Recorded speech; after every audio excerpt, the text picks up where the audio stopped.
എല്ലാവർക്കും വിനീത നമസ്കാരം. ശ്രീമദ് ഭാഗവതം ദശമസ്കന്ധം അധ്യായം 20 ശ്ലോകം 34, 35, 36, 37, 38 5 ശ്ലോകങ്ങൾ ഇന്ന് നമുക്ക് നോക്കാം. ഇതാ ശരൽക്കാല വർണ്ണന ആരംഭിക്കുന്നു. 18 ശ്ലോകങ്ങൾ കൊണ്ടാണ് ശരൽക്കാലത്തെ വർണ്ണിക്കുന്നത്. ശ്രീശുക ബ്രഹ്മർഷി പറഞ്ഞു കൊടുക്കുന്നത്, വ്യാസഭഗവാൻ വർണ്ണിക്കുന്നത്. കൃഷ്ണായ വാസുദേവായ ഹരയേ പരമാത്മനെ പ്രണതക്ലേശനാശായ ഗോവിന്ദായ നമോ നമഃ. കഥാമയം ഭാഗവതാഭിധാനാം ഹരേ തനും തേ ചരിതൈത്വദീയൈ യഥാമതി ത്വൽപരിതോഷകാമസ്തൗമി പ്രസീദാച്യുത മാരുതേശ. ഗംഗണപതയേ നമഃ. സംസരസ്വത്യൈ നമഃ. ഗുരുഭ്യോ നമഃ. ഓം നമോ ഭഗവതേ വാസുദേവായ. ഓം നമോ ഭഗവതേ വാസുദേവായ.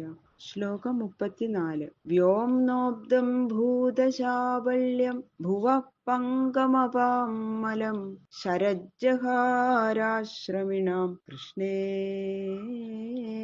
ഭക്തി യഥാശുഭം.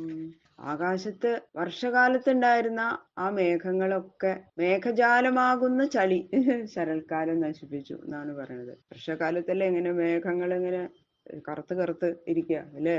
അതൊക്കെ ചളിയൊക്കെ നശിപ്പിച്ചു എന്നാ പറയുന്നത്. വർഷകാലത്തില് മഴ കൊണ്ട് തളർന്നിരുന്ന ജീവജാലങ്ങളൊക്കെ എല്ലാവരും ഒന്നിച്ച് ആണ് താമസിച്ചിരുന്നത്. അവർക്ക് ഭയങ്കര മഴ പെയ്യുമ്പോൾ നല്ല ബുദ്ധിമുട്ടല്ലേ, പുറത്തിറങ്ങാനോ ഒന്നും പറ്റില്ല. അപ്പൊ അവർക്കുണ്ടായ ആ ദുഃഖവും ശരൽക്കാലത്ത് ഇല്ലാതെയായി. മഴക്കാലത്ത് ഭൂമിയിലുണ്ടായിരുന്ന ചളികളൊക്കെ എല്ലാ സ്ഥലത്തും ചളി കെട്ടി നിൽക്കും അല്ലെ? അതൊക്കെ ശരൽക്കാലത്തില് ഉണങ്ങിപ്പോയി ആ ചളികളൊക്കെ. പിന്നെയോ മഴക്കാലത്തിൽ കലങ്ങിയിരുന്ന വെള്ളവും ശരൽക്കാലത്തിൽ തെളിഞ്ഞു.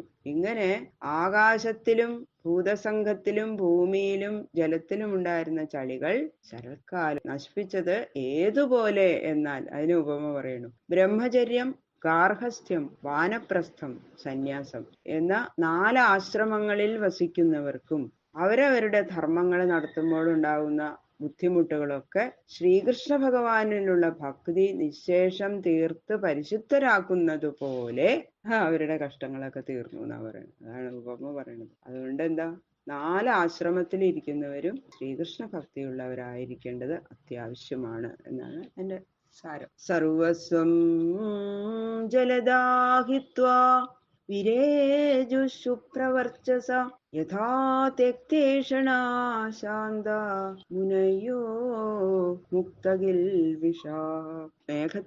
മേഘത്തിന്റെ സർവസ്വം എന്താ? ജലം അല്ലെ?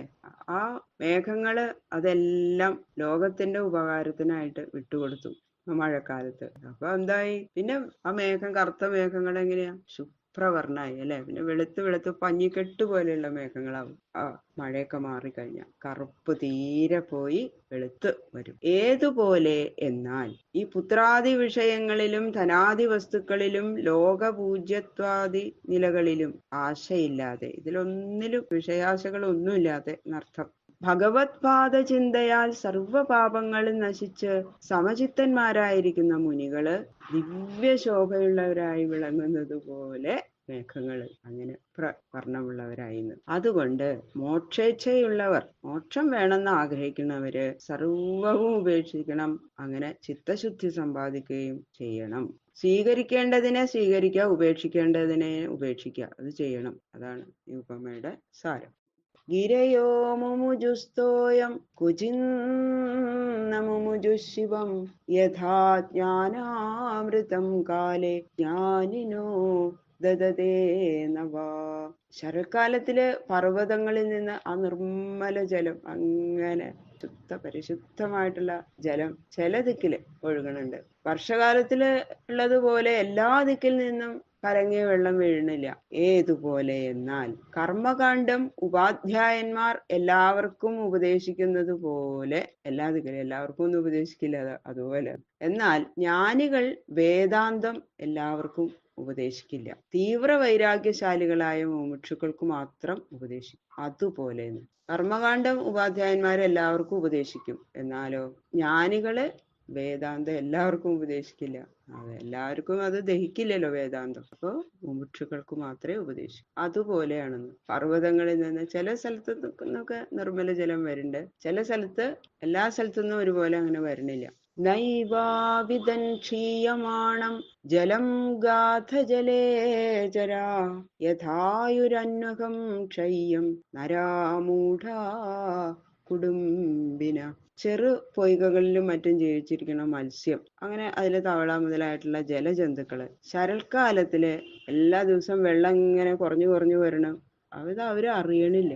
ഏതുപോലെ എന്നാൽ കുടുംബഭരണത്തിൽ താല്പര്യത്തോടുകൂടി പല സംസാര കാര്യങ്ങളെ പറ്റി മാത്രം ആലോചിച്ചുകൊണ്ടിരിക്കുന്ന മൂഢജനങ്ങള് പ്രതി ദിവസം ക്ഷയിച്ചുകൊണ്ടിരിക്കുന്ന അവരുടെ ആയുസ്സിനെ പറ്റി യാതൊന്നും ചിന്തിക്കാത്തതുപോലെ ആണെന്ന് അവരുടെ കഥ. ആ വെള്ളം ഇങ്ങനെ വറ്റി കുറെ കഴിയുമ്പോ അതിൽ ചത്തുപോകുമ്പോഴേ അവർക്ക് അപ്പോഴും മനസ്സിലാവില്ല. അങ്ങനെ അവര് അതിൽ കിടന്ന് നശിച്ചു പോണു. ആത്മജ്ഞാനം സമ്പാദിക്കാൻ ശ്രമിക്കാതെ സംസാരികളായിട്ട് തന്നെ അറിവില്ലാത്തവർ നശിച്ചു പോകും. അപ്പൊ മുമുക്ഷുക്കള് ഈ പറ്റാതെ ജീവിക്കണം എന്നാണ് ഇതിന്റെ അർത്ഥം. ഗാഥവാരിചരാസ്താപം അവിന്ദൻ ശരദർക്കജം യഥാ ദരിദ്രകൃപണ കുടുംബ്യ വിജിതേന്ദ്രിയ.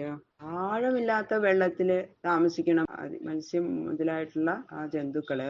ശരത്കാലത്തില് ഭയങ്കര മേഘത്തിന്റെ മറവില്ലാത്ത സൂര്യനല്ലേ, അപ്പൊ ഭയങ്കര ചൂടല്ലേ, ഉജ്ജ്വലിക്കുന്ന ആ സൂര്യന്റെ ഉഷ്ണ നിമിത്തം ഉള്ള താപം അവര് അനുഭവിച്ചു. ആഴത്തിലാണെങ്കിൽ അത് സൂര്യന്റെ താപം ഏൽക്കില്ലല്ലോ. അപ്പൊ ചെറിയ ചെറിയ ഇതില് താമസിക്കുന്ന മത്സ്യങ്ങള്. ഏതുപോലെ എന്നാൽ അധികം കുടുംബത്തെ ഭരിക്കേണ്ട ഭാരമുള്ളവനും ഇന്ദ്രിയ ജയമില്ലാത്തവനും ദുഃഖിതനുമായ ദരിദ്രൻ സംസാര ദുഃഖം അനുഭവിക്കുന്നത് പോലെ.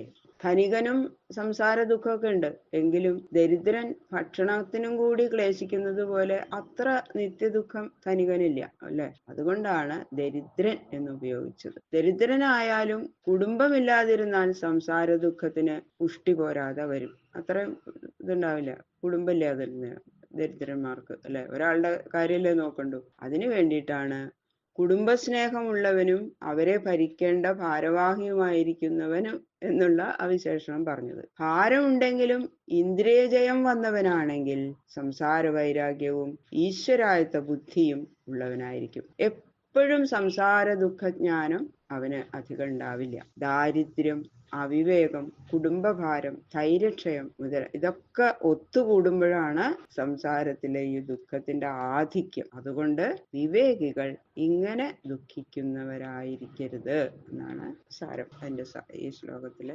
പറഞ്ഞതിന്റെ സാരം. ബാക്കിയുള്ള ശ്ലോകങ്ങൾ നാളെ നോക്കാം. സർവത്ര ഗോവിന്ദനാമ സങ്കീർത്തനം. ഗോവിന്ദ ഗോവിന്ദ.